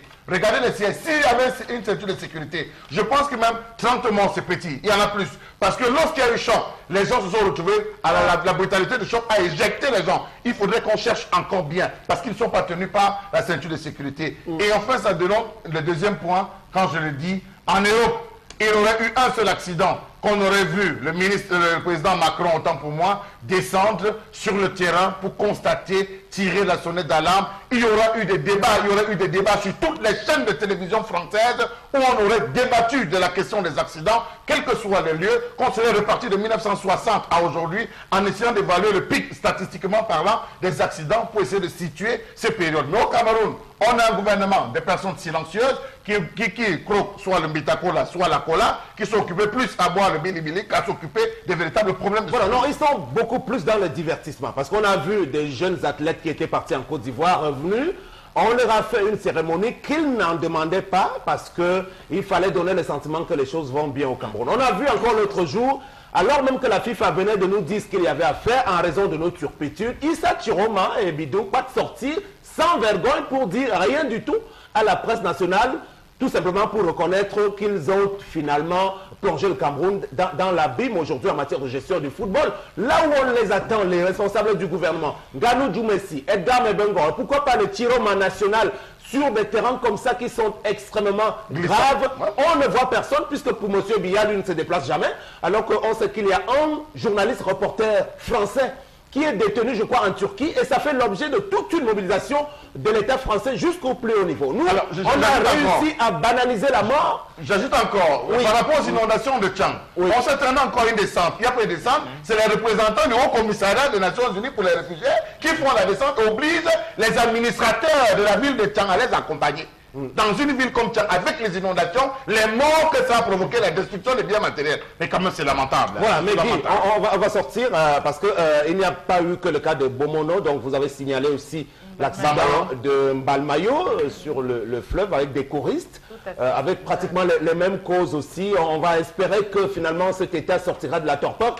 Auquel cas, on serait tenté d'attester la thèse qui a d'abord été évoquée tout à l'heure sur le plan métaphysique. On n'est pas en train de le dire, mais franchement, de grâce que ceux qui tiennent lieu d'autorité au Cameroun puissent sortir, sinon, véritablement, on serait tenté de dire qu'on n'est plus gouverné du tout.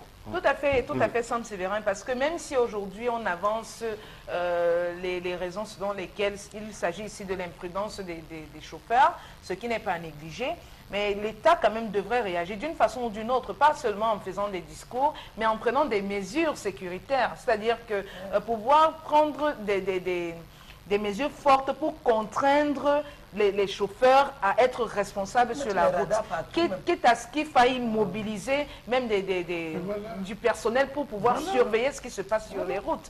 Donc, l'État est inerte et ça, franchement, ce n'est pas beau du tout. Ce n'est pas digne d'un pays comme le Cameroun, qui aujourd'hui, on a le président de la République qui martèle haut et fort qu'on recevra, on aura l'organisation de la CAN 2019. Là, ça joue vraiment en notre défaveur parce que non seulement sur le plan touristique, aujourd'hui, les nouvelles qui sont relayées de par le monde, où on entend chaque week-end, chaque jour qu'il y a des accidents au Cameroun, que ce soit en agglomération ou sur les grands axes routiers. À quelques mois de la CAN 2019. Voilà, justement, ce n'est pas bon du tout parce que qu'est-ce que moi, un touriste qui reçoit de nouvelles aussi sombres d'un pays, qu'est-ce que je viendrais bien y chercher? Un touriste qui apprend qu'il y a tout un évêque qui a été tué et que jusque-là, on a réussi à banaliser la chose. Vous avez vu, parce que le communiqué du procureur Jean-Fils Ntamak, je ne sais pas, c'est son nom, voilà, devait être suivi quand même de quelque chose. Parce qu'il nous a dit que l'enquête devait se poursuivre. Pour l'instant, on a enterré Monseigneur Bala, on a oublié. On a oublié. Donc c'est bon, tout est bien pour le meilleur. C'est d'autant plus regrettable parce que quand on fait quand même un voyage à travers les contrées de notre pays, on a un très très beau paysage dont on devrait profiter. Mais aujourd'hui, franchement, si ce n'est pas un cas de force majeure, je crois que les Camerounais ne sont plus très motivés à se rendre, à voyager et à prendre ces... Voilà, on sort de cette revue. Meggy, est-ce qu'il y a une dernière information? Oui, il y en a deux. Encore, si c'est possible. Ben... Non, on a 2 minutes, hein, juste vraiment. Voilà, donc voilà, cette triste nouvelle du décès donc, de M. Marafa Amidou Yaye, de la madame. Pardon, excusez-moi, c'est un lapsus. C'est un lapsus de Jeannette Noura Marafa, justement, l'épouse de l'ancien ministre d'État incarcéré au secrétariat d'État à la Défense. Donc, décès survenu vendredi dernier des suites de longues maladies. Donc, les obsèques de cette dernière sont prévues en France, où elle a souhaité être inhumée et elle espère que son mari sorti de prison, justement, pourra faire ainsi transférer son corps donc à Garoua pour une autre inhumation véritable. C'est un décès qui a suscité pas mal de compassion sur la toile quand même, quand on sait le lien fort qui unissait cette femme à son mari, selon le journaliste Mohamedou Oumfa, si tu le permets. Donc, il se pourrait que...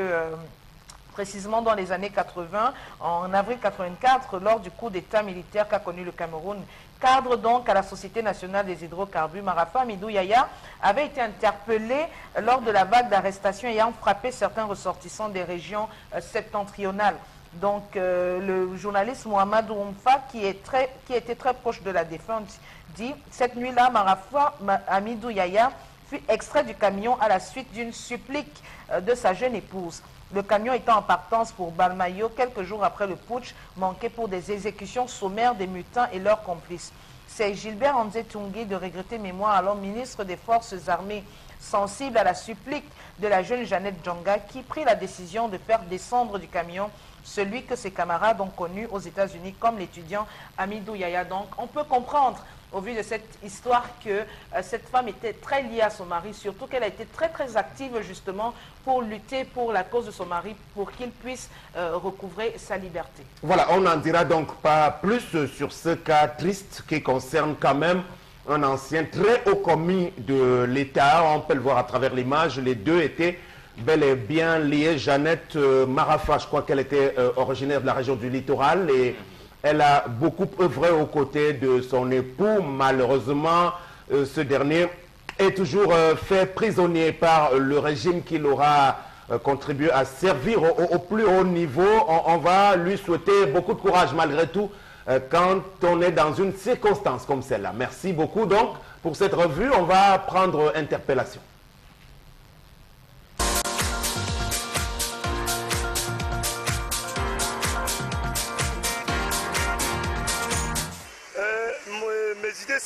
Mes idées pour le développement de notre pays, c'est le travail. Il ne faut pas qu'on annonce de faire un travail pour ne pas le faire.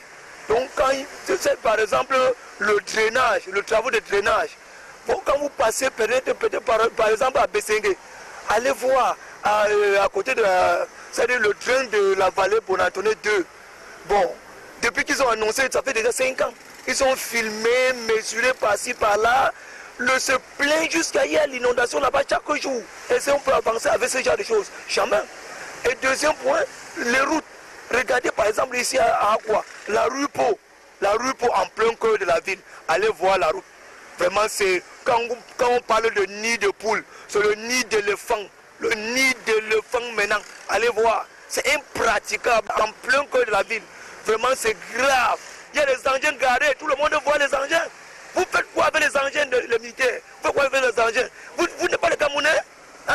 Travaillez, c'est pour notre pays.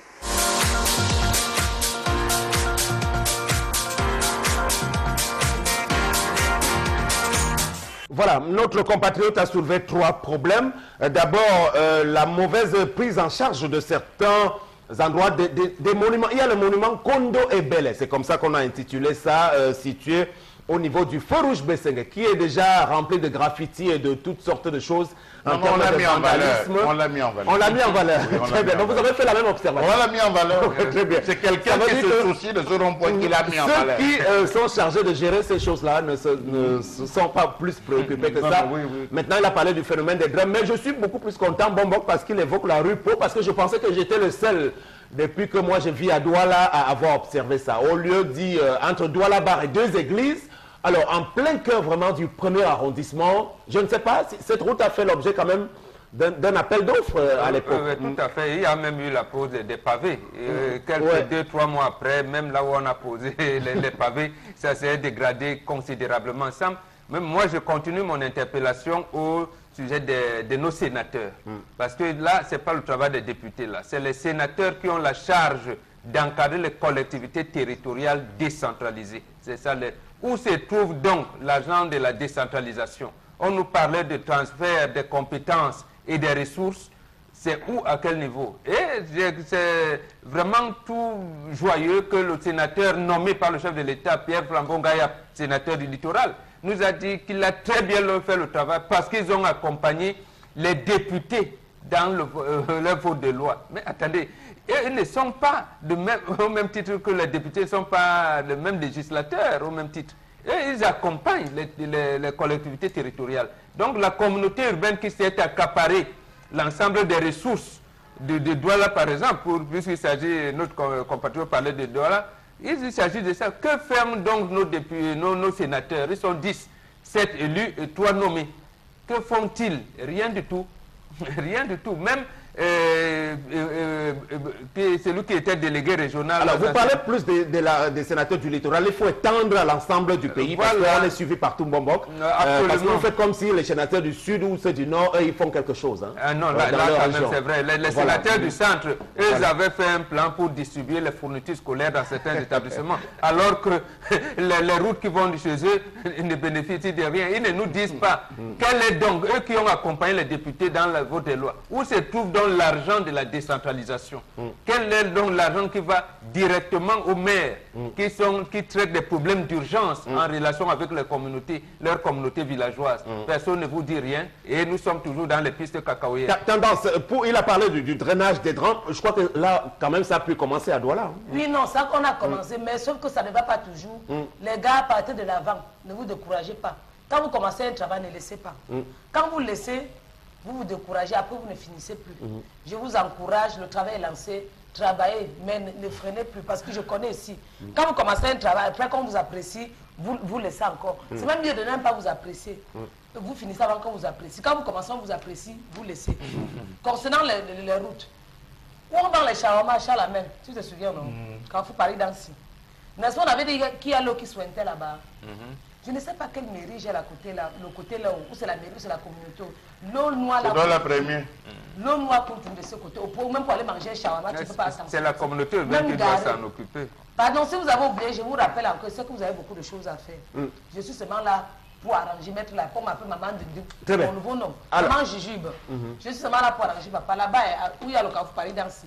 L'eau noire soit encore de ce côté. Ok, très bien. Alors hier, Chantal Roger Tulle, invité sur le plateau de dimanche avec vous, a fait beaucoup de révélations. Et parmi celles-ci, sur l'attribution de la CAN 2019 au Cameroun et la sortie de Ahmad Ahmad, il a demandé qu'on puisse plutôt féliciter Ahmad Ahmad. Et je suis tenté d'aller dans cette même voie parce que figurez-vous qu'en matière de route, pour certains d'entre nous qui avons eu le bonheur de visiter le monde entier, vraiment, on n'a pas envie de voir les étrangers débarquer au Cameroun et venir voir ce type de choses. Parce qu'au-delà du cas de Douala qui est connu et c'est séculaire, on est dans un environnement totalement délétère. Prenez même les villes comme Limbe, on nous dit qu'il y a des hôtels là-bas et tout, mais des hôtels qui ne sont pas au niveau. Même Yaoundé, les routes, vous pouvez pas circuler normalement à une certaine vitesse. Et Bolova partout qui doit abriter également l'un des sites de la CAN.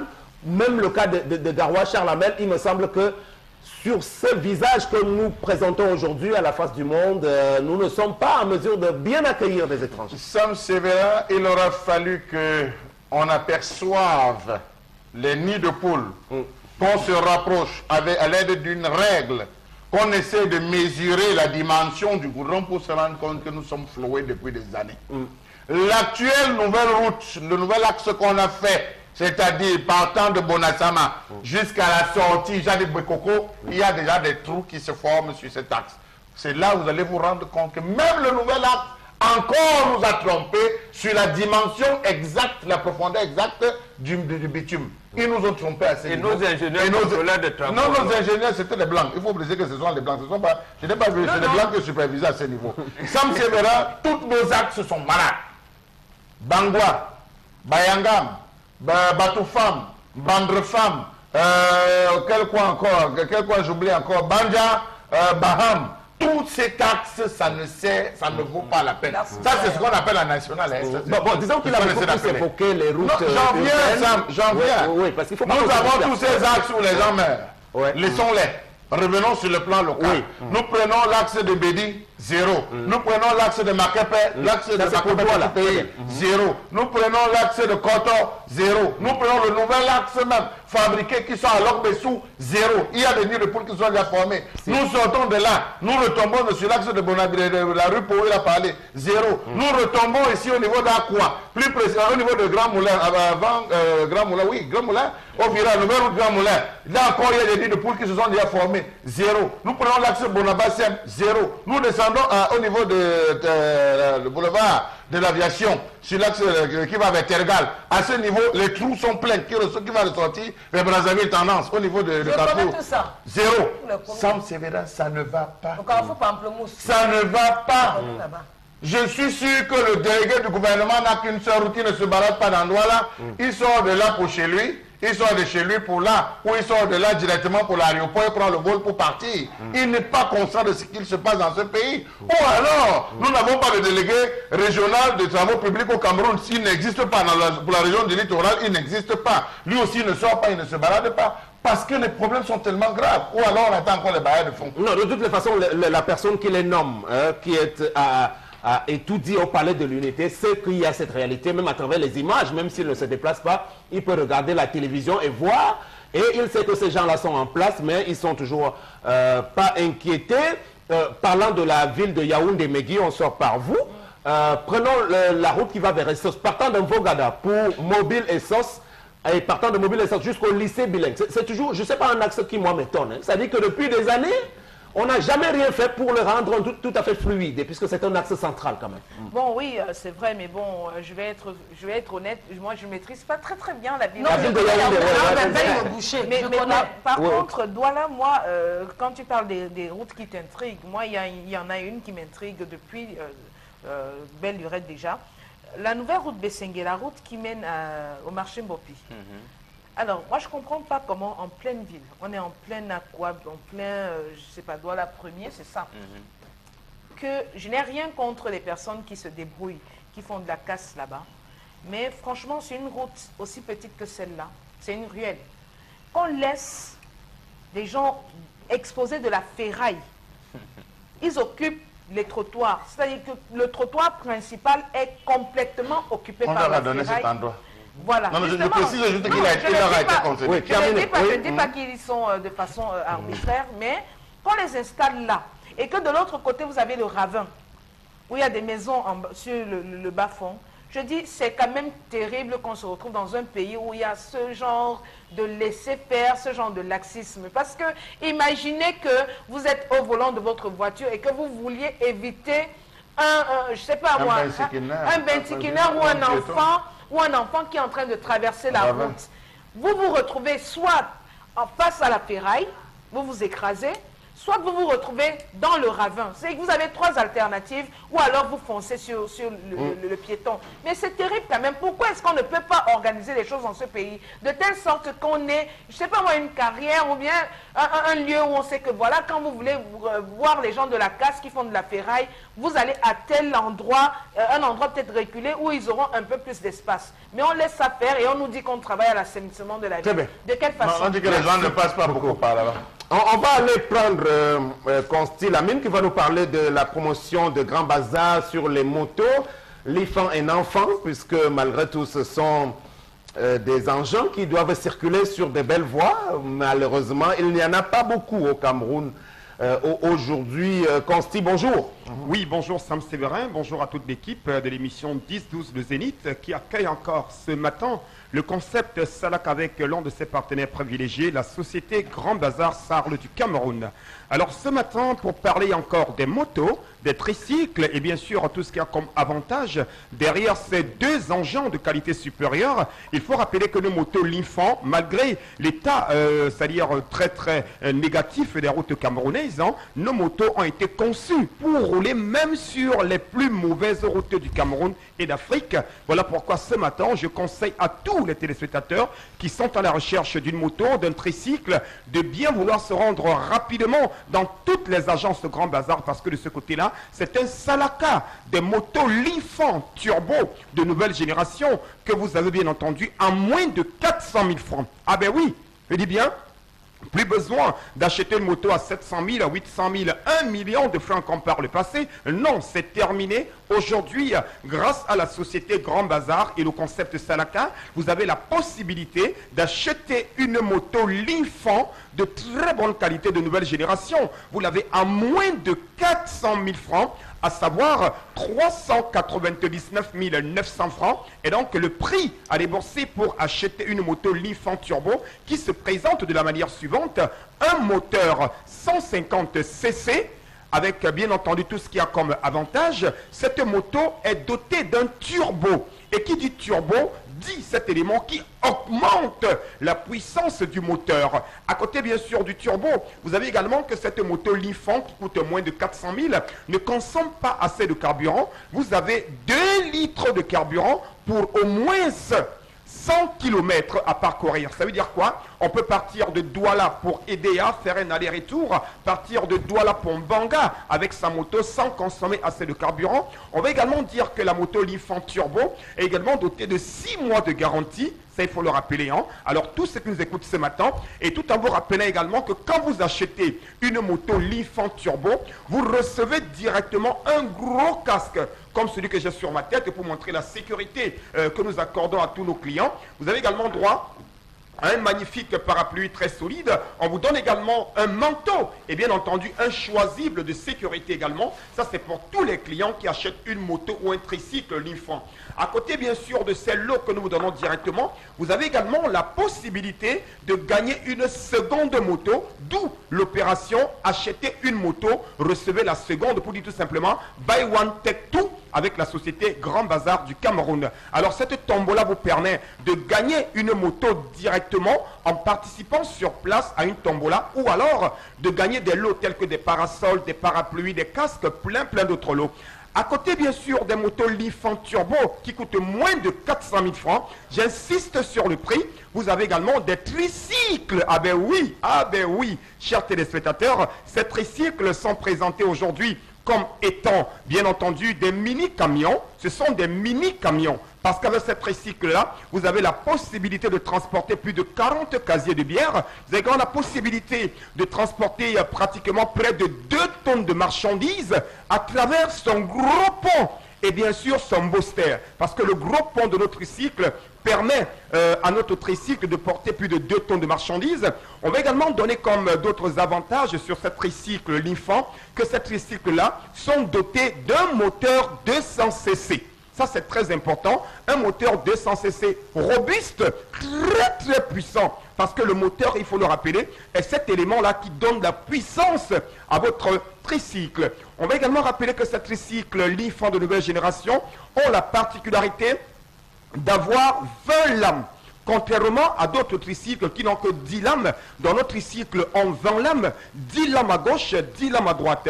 Également, une autre particularité, c'est que nos tricycles Lifan sont dotés d'une carrosserie très large et profonde, pouvant contenir assez de bagages. Alors voilà donc quelques caractéristiques qui font de notre tricycle aujourd'hui les tricycles les plus utilisés par les sociétés, les particuliers et tous ceux-là même qui veulent faciliter le transport de leurs marchandises.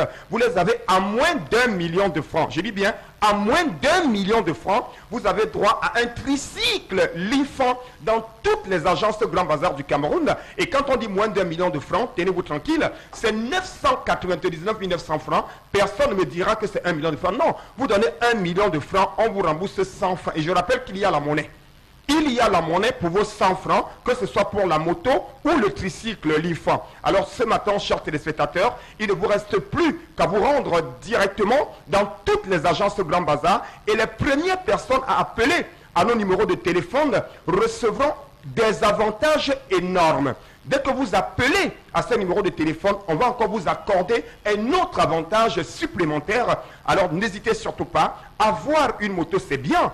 Avoir un tricycle, c'est bien. Mais avoir un tricycle Lifan ou alors une moto Lifan, c'est encore mieux. Et je rappelle que la rentrée scolaire commence à partir de lundi. On aura besoin de transporter les élèves, les étudiants, on aura besoin d'aller au boulot, on aura besoin d'être à l'heure au travail pour éviter les embouteillages.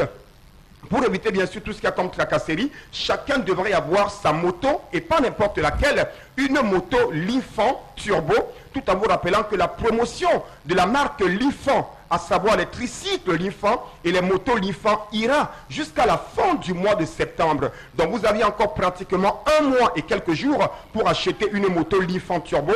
Alors anyone, just go just no, for us for Grand Bazar and buy your new moto. Donc mettez de côté les vieilles motos et achetez les motos Lifan. On va Turbo. prendre les dernières petites informations en termes de messages peut-être avant de prendre la conclusion finale de ce programme, le Zénith de ce lundi 28 août. Voilà, donc Rodrigue depuis Monfé qui nous dit je voudrais juste dire que le Cameroun a encore besoin du colonialisme. Les Blancs doivent encore contrôler notre pays pour nous. Mais ils le contrôlent déjà à partir des gens qu'ils ont imposés, là, des rapports de coopération. Donc maintenant, il faudrait que les Camerounais prennent leur pays en main. Mais, voilà, le Cameroun est un avion, est comme un avion sans pilote. Voilà, là, je partage ce point de vue. Jean, depuis Yaoundé, les salariés et parents mal organisés recourent au crédit scolaire qui en soi devrait être discrédité et non soutenu. On ne peut se plaindre d'un salaire décent quand on ne peut gérer un bon planning familial. Non, mais mon ami, lorsqu'on est dans un pays où le SMIC est à 37 000, à moins de 37 000, parce que c'est 36 750, et au Gabon à côté c'est 150 000. Vous allez donc dire quels parents s'organiser. Un parent qui est vigile et qui gagne à peine 40 000 francs, Voilà. lui ne doit pas rêver d'avoir un fils médecin. Ceux qui nous dirigent aujourd'hui, leurs parents ne gagnaient même pas 18 000 à leur époque. Voilà. Ils gagnaient à peine 50 000. Donc, vous allez dire quoi? Non, il n'y a de richesse que d'hommes. Même un vigile qui gagne 30 000 doit rêver, son enfant doit devenir médecin, ingénieur, tout ce que vous voulez, avec l'éducation publique. C'est comme ça que ça se fait dans tous les pays qui s'organisent. Landry depuis Borne 10, pour moi la meilleure façon de trouver refuge dans les conseils, c'est de se rapprocher d'un assistant social. Intendance, assistant social, c'est mieux encore, non? Avant d'aller là-bas, on passe d'abord par le chef du quartier. Aujourd'hui, là, toi et moi, jusqu'à même ta mère va même parler, ne doit pas laisser l'affaire, là, c'est aussi mon affaire. Parce que je te prends comme mon sang, comme ma soeur de sang. Tu ne peux pas maigrir, on te donne les conseils, tu dis que tu ne veux pas parler de tes problèmes aux gens. Tu vas parler. Aujourd'hui, là. J'ai gardé le silence pendant 5 ans et aujourd'hui j'ai des problèmes cardiaques. Il est important de se confier, non pas seulement pour trouver des solutions, mais aussi pour se vider. Quand le gars que tu me demandes fait un bon témoignage, quand elle est venue se confier chez moi, que tu vas Mais là, la dame, à l'instant, évoque un problème important, les Voilà. conséquences en termes de santé. ouais, De santé. Le stress engendre 7000 maladies, parmi lesquelles la mort. Donc derrière le stress, vous pouvez avoir l'hypertension, vous pouvez avoir une crise cardiaque, vous pouvez avoir l'ulcère d'estomac, vous pouvez avoir. Donc le dernier recours, c'est la mort. Alors, parmi les choses qui permettent de chasser le stress, vous pouvez nous citer quelques petites recettes? Le sport, Faut oublier la surtout le diète. sport. Non, pas surtout pas. Dialoguer, même si votre confident. Danser. Voilà, rire. Il faut rire pour créer la Il y a joie. quelque chose d'important que vous ne citez pas, le sport, le Le rire. sexe et tout. aussi. Le sexe, vous voulez dire le sexe, parce que c'est vrai que ça décontracte aussi. Mais Mais vous le lorsque dites vous n'êtes avec pas- des termes assez... Non, mais si vous n'êtes pas, si la personne qui vous stresse est forcément, si la personne qui vous cause ce stress de votre époux ou votre conjoint, vous ne pouvez pas facilement en toute liberté aller avec lui. Voilà pourquoi on parle du rire, du sport, du sport, de la détente, danser, sortir, vous divertir. L'amour. Voilà, c'est ça. Il Merci. faut rire au maximum. Et surtout si on a eu la chance d'avoir des enfants, on cause avec eux, on fonde leur avenir ensemble, on les aide à fonder leur avenir. Là, on voit la vie de manière prospère. Très bien. Oui, et donc les sacrifices sont énormes et ils sont faits en période électorale. C'est M. Kokwa depuis Douala. Non, le sacrifice, il lui aussi parle de sacrifice. Oui, Ouais, d'accord. lui il parle de sacrifice, M. Kokwa. Nous devons dénoncer les établissements et faire appel à l'État pour qu'il fasse une classification des écoles, car même les carabotes ont des, ont des clients. Les Absolument. écoles en carabote. Ici, là, à ancien ISS, après feu rouge, là, après feu rouge Bessengue, lorsque vous descendez, juste à l'arrière de la route au camp bois, je pense où l'on vend le bois, il y a une école primaire là-bas en Carabote. Hein. Elle est une bonne école primaire en Carabote avec les clients. Non, pour dire qu'il y a des clients, vous arrivez à certains lacs Et même des pensions qui vont jusqu'à 100 000. vous avez des, comment vous appelez ça, les morceaux de bois qui sont déjà, dans les charançons ont déjà entamé considérablement la qualité. Mais vous avez des parents qui réussissent quand même de parler d'aller inscrire les enfants de ce côté. C'est grave quand même. C'est terrible. Non, c'est pour confirmer que même dans les Carabotes, ils ont les clients. Et des pensions qui vont jusqu'à 100 000 francs. Voilà. C'est terrible. Donc, pour moi, il vaudrait mieux se confier à sa mère. C'est Karel depuis Baouan. Le Cameroun vit actuellement l'ingouvernabilité. Absolument. Le terme Ça, c'est le très bon terme choisi. C'est bon Absolument. terme. C'est un très On est- bon terme. On ça, n'est oui. pas gouverné. Parlons des nids de poules. Emprunter la nationale numéro 5 à Ebonnet devant le domicile du Minrex. Ça, vraiment, vous aurez des frissons. C'est chez le Minrex, là. Et lui qui vient de Paris, il a quand même vu comment on a construit la ville de Paris. Je vois très bien la zone là devant. Non, c'est chez le Minrex, là, de Bonnet. Merci beaucoup. Tendance, on va sortir de ce programme. Au nom de la liberté de critiquer, Sam Sévérin Ango vous critique. Voilà, on va d'abord reconnaître qu'il y a eu deux camps qui se sont formés entre ceux qui étaient pour qu'il y ait cette intervention musclée des gens de la CAF et de la FIFA et bien d'autres bien pensants qui pensaient que non, il faut laisser l'équipe de Tombi Aroko dans sa pseudo-légitimité au niveau de la Fédération camerounaise de football. On va donc d'abord aller regretter la sortie malheureuse de notre point de vue du ministre Bidung Pat et de Issa Chiroma. Bidung Pat, sans vergogne, est venu face à la presse donner le sentiment que tout allait bien, la fédération va bien fonctionner, ils vont se plier et que nous ne risquons rien du tout. C'est exactement le même type de discours dans lequel on nous a habitués et par la suite on a toujours été rattrapés par nos turpitudes. On va donc faire une petite énumération des personnes qui sont désignées comme des coupables en rapport avec ce qui nous est arrivé. D'abord, quelques habitués des plateaux de radio et de télévision qui, lorsque même la chose est noire, nous renseignent qu'il s'agit de quelque chose qui est blanc. Abdoulaye Ado, Mathias Eric Owonangini, Maître Alain Guini sont à classer dans cette catégorie avec quelques autres personnalités de la place. Maintenant, au niveau des acteurs qui ont joué un mauvais rôle dans l'affaire, au-delà de toute la bagatelle des agrégés de droit qu'on avait choisi, les Joseph Owona, M.